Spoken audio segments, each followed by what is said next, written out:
So Tyrod Taylor is going to start for the Texans. Yeah. I don't know if you've gone against him a time or two before, but what do you think is a key against him in particular? Tyrod is a good player. You know, when he was in Buffalo early in my career, went against him a lot and whatnot. Good quarterback can throw. You know, dual threat. He, obviously, he's running the capability and stuff like that. Veteran quarterback in his league. You know, then seeing every defense and seeing every coverage and seeing every type of scheme thrown at him. So, I know for a fact probably that Houston is glad to have him back, and yeah, he's a good quarterback. With his scrambling ability, how much does that put you guys in a uncomfortable spot because he can sort of cheat and get those extra yards? It affects you. It affects you because you always got to make sure the quarterback is accounted for and stuff like that. You know, but um, I think what benefits is we have played against quarterbacks like that this season that have scramble capability. So you know, uh, we kind of know in the sense of like uh, from a defensive schematic standpoint, okay, what'll put us in a bind, what won't, and stuff like that. So, like every other week, it's gonna be a 60-minute game. I wanted to ask you about the run defense. You guys, since Raekwon Davis came back, with the exception of Josh Allen's big run, you guys have been tightening up against the run defense. What has been the difference that wasn't there early in the season?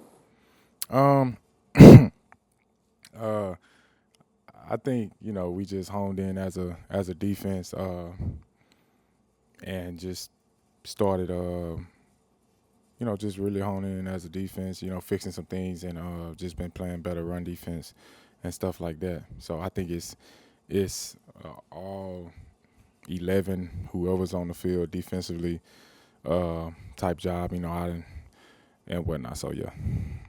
Landon, as a captain, and I wouldn't ask you specifically what it is, that's private, but are there things that you would suggest to Flo or that you have suggested over the last few weeks to try to right the ship, whether it's a change in routine, bringing in inspirational speaker, anything at all, or the changes you privately suggest to Flo? Uh, in like what way? What you mean? In terms of, maybe we change the practice routine, maybe we do this a little differently on Thursday or Friday, anything at all that you feel like, because of your experience, knowledge, and role as a captain, that you can privately go to Flo and say, how about we do things this way, just my idea. Do you feel comfortable doing that? Do you do it? I think as leaders, we had them conversations and stuff like that. So I think that's in every club, though. You know, in my previous employment, we did the same thing. So I think that's just like a regular routine, just as a leader and a captain in the building, stuff like that. You go back with Flo longer than most of the people here. Hmm. So, what has this type of adversity been like for him? Personally, I think that's a flow question. Like, I mean, I can't. In terms of what you've seen him, how he's responded to it. I mean, how he responded to me is he coming in each week, working on what we need to get better at. He putting us in good position as a football team to go out there and be successful and stuff like that. And you know, I'm not speaking for him, but I don't see him hanging his head. I don't see him this and that. I just see him trying to fix problems and coming in each week ready to work, just like he expect us to. Landon, unless I'm wrong, this is your sixth year in the NFL. In your first 5 years, you never played on a team that won less than 10 games. Yeah. So how difficult has this been, different in dealing with a situation where the team has a record? I mean, you don't want to be in the situation, but just because I have been in the situation, I use it as a learning experience. As a leader, how can you lead if you ain't never been through something? Just like growing up, a lot of adversity. I didn't have a lot of schools calling me, going to college and, 6th-round pick and stuff. So if you ain't never went through it, how you gonna know how to move when adversity hits you? So I just take it as from a leader standpoint of just each week being there for my guys, learning from the adversity, and one thing about leadership, you got to be willing to learn as well and learn from others, you know what I'm saying, and stuff like that. So that's what, it's teaching me on a personal level. I think Xavier too, because when I came here, you guys are both Houston guys, Houston area. Did you grow up a Texans fan? He said he grew up a Cowboys fan. Nah, I didn't grow up neither one. Okay. Nah. So who'd you cheer for? Who'd you root for? Nah, when I was growing up, I was a Philadelphia Eagle. Yeah. It's kind of funny because that's the team I lost to in the Super Bowl. So it's kind of, me and my dad always joke around about it. But nah, I didn't grow up a Houston or Dallas fan. So how do you become an Eagles fan?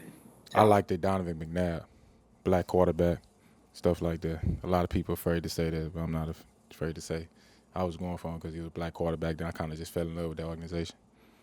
Were you around a lot of Cowboys fans, division rivals? Yeah, like all my family, they Cowboy fans and whatnot, stuff like that. So yeah, I mean, it's Texas, like that's most of what it is, Cowboy fans. Because I think Houston came in like 02, 03, but it was like the Oilers there at first. So you still got a lot of Oilers fans.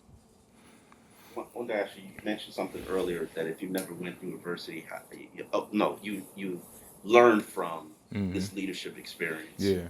What have you learned? What have you picked up? Maybe.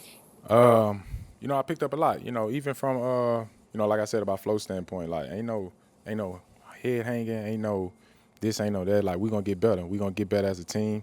A lot of people may look at the record and say, oh, that is their season done, but like they need to really start watching film, because if you look at the games, like we're getting better as a team, as an overall team, and the average fan wouldn't understand that, because they just looking at the game, they don't really know what they're looking at. But if you really a football person, like you say, and you really like know the game, and if you look at the game and not look at like certain stuff, like you'll be like, man, like this team is getting better, and we getting better each week and stuff like that. So